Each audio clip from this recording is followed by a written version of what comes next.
Sit closer to the flame, seeker, for the wind outside howls with the voices of those who thought themselves invincible. Do not look away. The shadows in this cavern are only as deep as the ignorance you carry in your own chest. I am the Grand Archivist, the keeper of memories that have turned to stone and prayers that have turned to stars. What is heavier, I ask you, a mountain of gold or a single drop of pride? The answer lies in the mud of a lake that has seen no shore for eons, and in the cry of a king who had to lose his legs to find his soul. Tonight, we do not merely recite a myth, we bleed it. Before the cycles of time grew thin, and the breath of the Creator still smelled of fresh rain, there lived a king named Indradyumna. He was a man who ruled over the Pandya kingdom with a scepter of iron and a heart of devotion. Yet his piety was a gilded cage. He spent his days in the silence of the mountains, seeking a god he thought he could command with his own stillness. One afternoon, when the sun hung in the sky like a heavy golden shield, the great sage Agastya arrived at the king's retreat.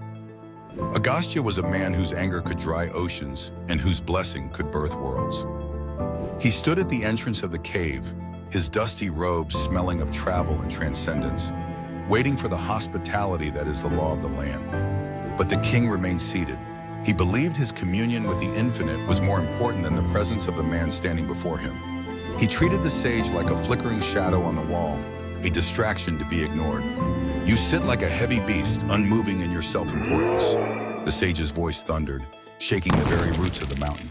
Since you desire the stillness of a mountain and the thick skin of the unseeing, become that which you mimic. Become a beast of the forest, heavy and forgetful of the spirit. As the king's soul was cast into the gray, weathered flesh of an elephant, another tragedy was taking shape beneath the violet waters of the great Lake of Ritumat. There lived a Mekara, a crocodile of titanic proportions, whose scales were harder than the smith's Zainaval. This beast was once a celestial musician, a Gandharva named Huhu, who had played a prank too dark for the heavens to forgive. Huhu had pulled the leg of a sage during a holy dip, laughing at the indignity he had caused. For his jest, he was condemned to dwell in the mud, a prisoner of his own predatory nature, until the touch of the divine should break his jaws. Two souls, one blinded by pride and the other by malice, were now set on a collision course directed by the hand of fate itself. The elephant, now known as Gajendra, did not remember his crown or his kingdom of men. He ruled a new domain, the primordial forests of Trikuta, the three-peaked mountain. He was a moving mountain of muscle and basalt, a titan whose every footfall reshaped the geography of the morning. Gajendra was the undisputed sovereign of the wild. He led a herd of 10,000 she-elephants and countless calves, a patriarch whose strength was the fortress in which they lived. When he raised his trunk, the lions retreated into the shadows. When he trumpeted, the clouds themselves seemed to scatter in fear. His skin was the texture of a weathered cliffside, impervious to the thorns of the jungle and the stings of the insects. He spent his days in a zone of comfort, a paradise of nectar-dripping trees and cool mountain springs. He believed, and all those at the height of their power do, that the sun would never set on his strength. He was the provider, the protector, the immovable object. But the universe does not allow anything to remain immovable forever. A drought arrived, not a mere dry season, but a celestial furnace that turned the sky into a bowl of molten copper. The springs of Trikuta failed. The succulent vines turned to blackened veins, and the air began to smell of ozone and ash. Gajendra felt a fire in his throat, a thirst that burned hotter than the sun. He led his family toward the great lake of Ritumat, the only body of water deep enough to satisfy a titan's need. Gajendra waded deep, his massive weight causing the lakebed to groan and shift. He felt the cool water embrace his chest, a mercy he believed he had earned through his own power. He sprayed his wives with crystalline arcs, laughing in his elephantine way, oblivious to the fact that he was walking into the jaws of his own karma. The strike was a flash of scales and a metallic taste of blood. The Makara lunged from the silt, its jaws locking onto Gajendra's leg with the force of an iron vise. The king of elephants roared, a sound of pure, unadulterated shock that tore through the peaceful forest like a jagged blade. This was the threshold. The great protector was now the prey. Gajendra pulled with a strength that had split oak trees, but the crocodile was an anchor of pure, malevolent muscle. The Makara did not just bite, it twisted, using the weight of the water to drag the creature of the sun into the world of the mud. The struggle was not a battle of skill, but a tug of war with death itself. For every inch Gajendra gained toward the shore, the Makara pulled him back too. The herd, seeing their invincible king brought low, began to feel the cold breath of fear. One by one they left, his wives, his calves, his kin. They retreated into the shadows of the trees, leaving their sovereign alone in the red-stained water. The isolation was colder than the lake. Gajendra realized that his strength had bought him many things, but it could not buy him a single soul to share his grave. The scriptures say they fought for 1,000 years. Imagine a millennium of the same grinding pain, the same metallic taste of blood in every breath. Gajendra searched for a way out through sheer, stubborn will. In the 1st century, he fought with the fury of a king. In the 5th century, he fought with the desperation of a beast. He tried to use his tusks to gouge the Makara's eyes, but the water robbed his thrusts of their power. He tried to crush the beast under his weight, but the Makara simply rolled, dragging him further from the air. Every strategy failed. Every effort only served to sink him deeper into the silt.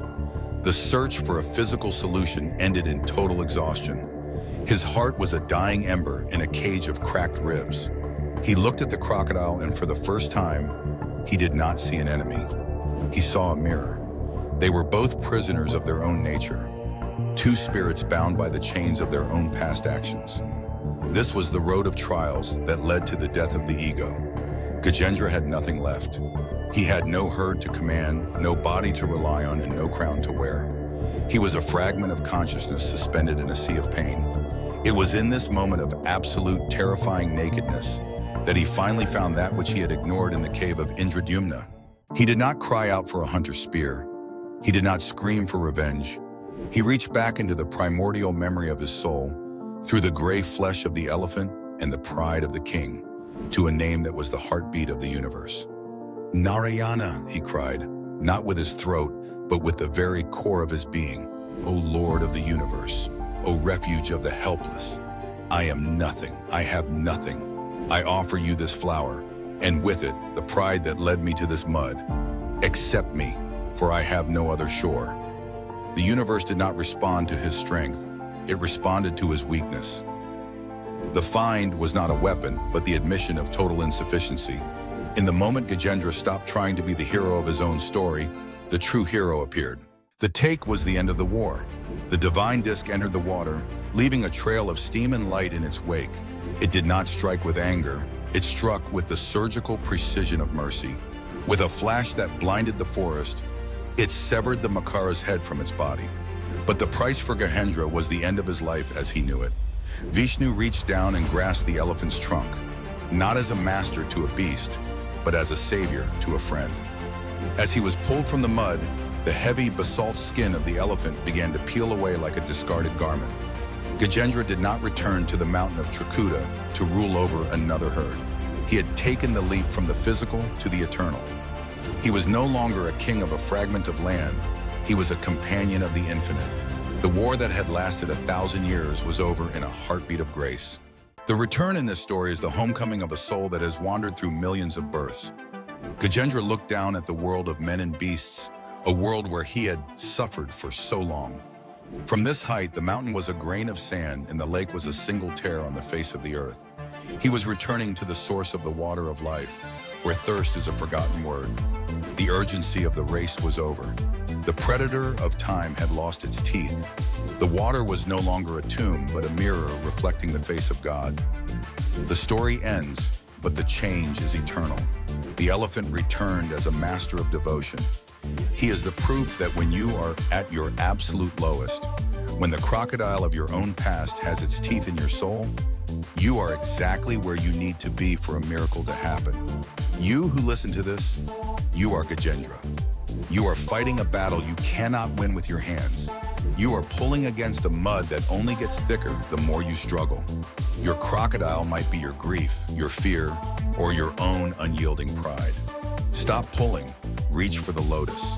The archives are vast and the stories are many, but they all tell the same truth. The universe is waiting for you to say the name. To uncover the next legend and see the world through the eyes of the ancients, subscribe to Mythkipedia. Walk with the gods before you become a ghost.